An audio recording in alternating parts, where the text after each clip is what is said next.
And so let's look at live cattle evaluation. And so again, you've already heard a discussion on yield grading and quality grading of these cattle.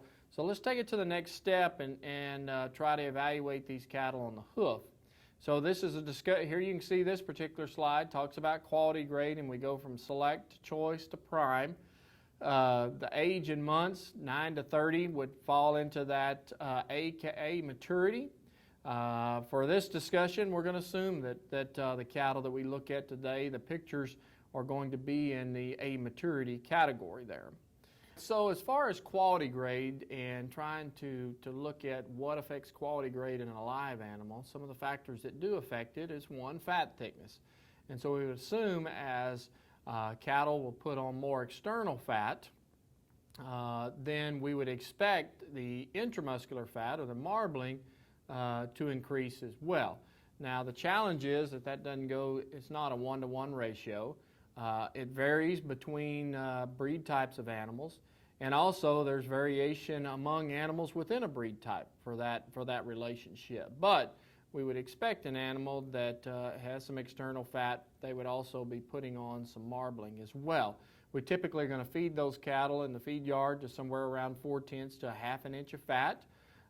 Because that gives them the genetic ability to express their marbling potential without adding too much fat to where we may be jeopardizing our yield grades as well and getting into some discounts for yield grade 4s and 5s with that.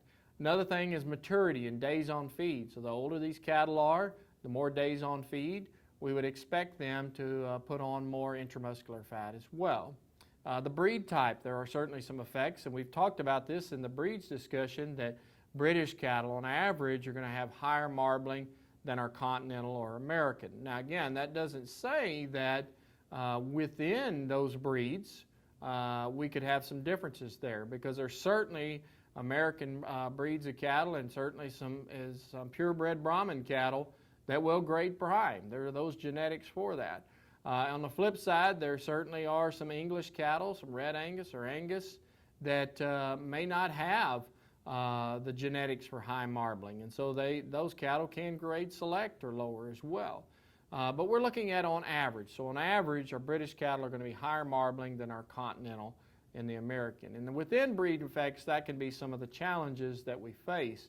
And that's why if you're marketing your cattle off the ranch and at weaning, to an order buyer or to a feed yard, whatever it may be, the more information on the background of those cattle, the more valuable they are, because there's more predictability. And whether that predictability is in what kind of genetics they are, so are they out of high marbling genetics or genetics for yield, or are they out of genetics that are very efficient, fast growing kind of cattle. So the more information that can be passed along, the more predictability in those cattle, and ultimately there's more that the buyer can pay for them.